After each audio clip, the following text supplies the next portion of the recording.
धर्मानुरागिणी प्यारी जनता, मैं क्या कर रहा हूँ यह कल से आप सज्जनों को विदित हो रहा है। मैं भागलपुर के लिए नया आदमी नहीं हूँ।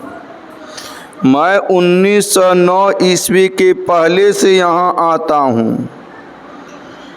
यह प्रचार जैसे मैं कर रहा हूँ,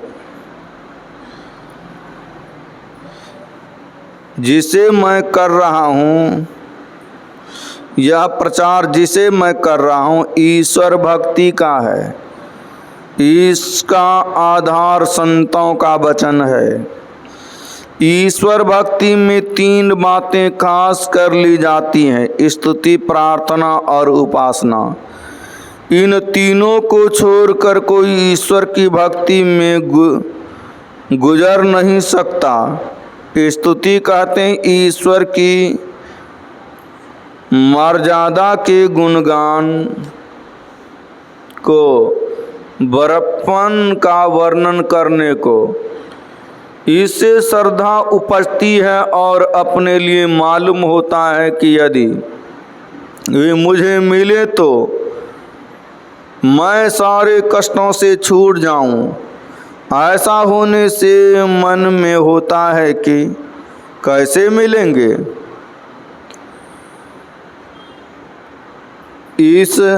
इससे उसको प्रेम होता है और उससे मिलने के लिए जो यत्न करता है वह भक्ति होती है। ईश्वर प्राप्ति के विषय में संत कबीर साहब का पद है: घूंघट का पट खोलो तो तुमको प्रभु मिलेंगे। घूंघट का पट खोल रे तो कबीर मिलेंगे। घट घट में वह साईं रमता, कटुक बचन मत बोल रे। धन जौबन का गर्व न कीजय, झूठा पच रंग चोल रे। शून्य महल में दिया ना बारिले, आशा से मत डोल रे।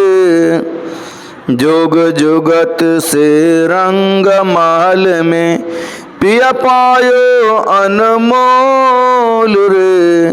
कहे कबीर आनंद भयो है, बाजत अनहद ढोल रे तो कबीर मिलेंगे। संत कबीर साहब। तात्पर्य है कि शरीर में चेतन आत्मा है, उसके ऊपर जड़ आवरण पड़े हैं। जड़ आवरण भी एक नहीं 4 हैं: स्थूल, सूक्ष्म, कारण और महाकारण।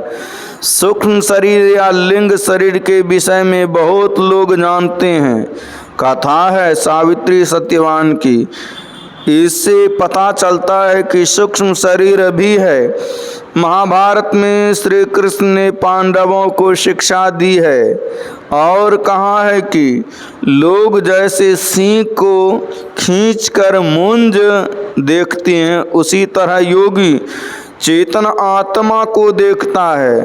चेतन आत्मा के ऊपर पहले महाकारण, फिर कारण और सूक्ष्म, फिर स्थूल, ये 4 जरा आवरण हैं। इन आवरणों से अपने को चेतन आत्मा को पृथक कर लो तो परमात्मा मिलेंगे। संत पलटू साहब ने कहा है: साहिब साहिब क्या करे, साहिब तेरे पास, साहिब तेरे पास याद कर होवे हाजिर। अंदर धस के देखो मिलेगा साहिब नादिर। मान मनी हो फना तब नूर नजर में आवे। बुरका डार डार खुदावा खुद दिखरावे। रूह करे मेराज कुपर का खोल खुलावा। 30 रोजा रहे अंदर में सात्रिकावा। लाम का में रब को पावे पलटू दास। साहिब साहिब क्या करे साहिब तेरे पास। इस बुरके को हटाओ तो प्रभु मिलेंगे। यही बुरका नकाब या आवरण है। इसी को संत दादू दयाल जी महाराज ने कहा, घर माही घर निर्मल राखे, पंचो धोवै काया कपड़ा। चार जर के और एक चेतन का इन पांचों को उतार, पांचवा आवरण तो चेतन चोला है। इस स्थूल शरीर रूपी घर के अंदर जो सूक्ष्म शरीर रूप घर है, उस घर को पवित्र रखो। स्थूल शरीर को जल से धो। सूक्ष्म शरीर तब धुलता है जब इस पर के स्थूल का आवरण उतरता है। कारण तब धुलता है जब इस पर से सूक्ष्म का आवरण उतरता है। महाकारण तब धुलता है जब इस पर से कारण शरीर का आवरण उतरता है। और कैवल्य चेतन तब धुलता है जब इस पर से महाकारण का आवरण उतरता है। इस पांचों आवरण उतर जाने पर प्रभु छिप कर नहीं रहते। जैसे पलक का आवरण उठाने पर या किसी के मोतियाबिंद के पत्थर को निकाल देने पर सूझने लगता है, उसी तरह जीवात्मा के ऊपर से आवरण हट जाने पर परमात्मा देखते हैं। संत तुलसी साहब ने कहा, हाय नेरे सूझत नहीं ल्यानत ऐसो जिंद, तुलसिया संसार को भयो मोतिया बिंद। जीवात्मा को जिसका ज्ञान पहले नहीं था, चेतन दशा में होने पर उसका ज्ञान होने लगता है।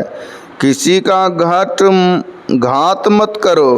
कटु वचन से हिंसा होती है, जैसे तलवार से काटते हैं, उसी तरह वचन से भी लोग पीटते हैं, काटते हैं। पुनः संत कबीर साहब ने कहा, संसार के धन जौवन का घमंड मत करो, यह शरीर पचरंगा चूल्हा झूठा है। संत कबीर साहब शून्य में ध्यान लगाने की युक्ति बताते हैं। भगवान श्री कृष्ण भी बताते हैं, पहले संपूर्ण शरीर का ध्यान करो, फिर चेहरे का, फिर शून्य में ध्यान करो। इसी शून्य का ध्यान करने के लिए संत कबीर साहब ने कहा, शून्य महल में दिया ना बारी ले, आशा से मत डोल रे। इसका लक्ष्य बहुत छोटा होना चाहिए, वही परम बिंदु है। जैसा बिंदु बाहर में स्थापित करते हो, वस्तुतः वह बिंदु वैसा नहीं होता। इसके लिए संतों ने कहा, आंखें बंद करते हो, वही कागज के सामने देखने में आता है। अंधकार ही अंधकार नजर आता है। पेंसिल रखो, ख्याल मत करो कि वहाँ क्या होगा। पेंसिल रखते ही चिन्ह होता है। उसी प्रकार दृष्टि की नोक जहाँ स्थिर होगी, वहीं कुछ उदित हो जाएगा। इस प्रकार कुछ ख्याल किए बिना दृष्टि को स्थिर करो, अपने ही आप उदित होगा। निराशा देवी की गोद में मत जाओ, नाउम्मीदी की गोद में मत जाओ। जो नाउम्मीदी की गोद में बैठते हैं, उनसे होने वाला काम भी नहीं होता है। बिना बिंदु के रूप मंडल नहीं बन सकता।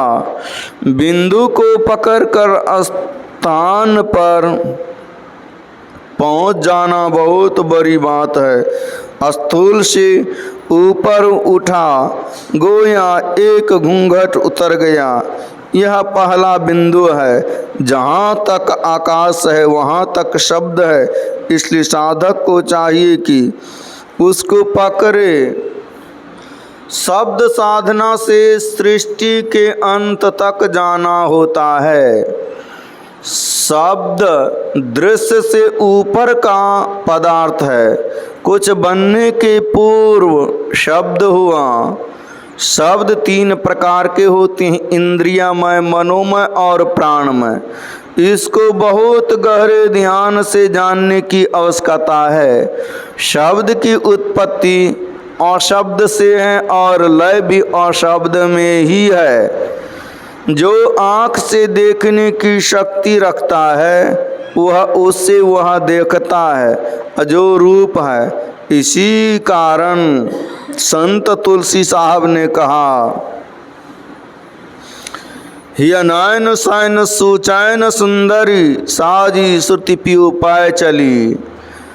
अर्थात अंतरात्मा सूरत को सजाकर प्रभु से मिलने चली। इस साधन में सहायक जप है। फिर ध्यान में रूप ध्यान भी है और अरूप ध्यान भी। बंदो राम नाम रघुवर को हेतु कृषानु भानु हिम कर को। विधि हरिहर मय वेद प्राण सो अगुण अनुपम गुण निधान सो। नाम की महिमा का वर्णन संत कबीर साहब ने भी बहुत अच्छा किया है। योग सिखो उपनिषद में कहा, अक्षरम परमो नादः शब्द ब्रह्मेति कथ्यते। नाम दो प्रकार का होता है, एक वचन में आता है और दूसरा श्रवण में आता है। जो मुंह से बोलते हैं वह वर्णात्मक है और जो वर्णों में लिखा नहीं जाता जिसकी ध्वनि होती है उसे ध्वन्यात्मक कहते हैं। शब्द में गुण होता है कि सुनने वाले को वह अपने उद्गम स्थान पर ले जाता है और उसके मूल में जो गुण रहता है उसको लिए रहता है और सुनने वाले को उससे गुणान्वित करता है। एवं प्रकार से शब्द साधना के द्वारा ईश्वर तक पहुंचा जाता है। श्री सद्गुरु महाराज की जय।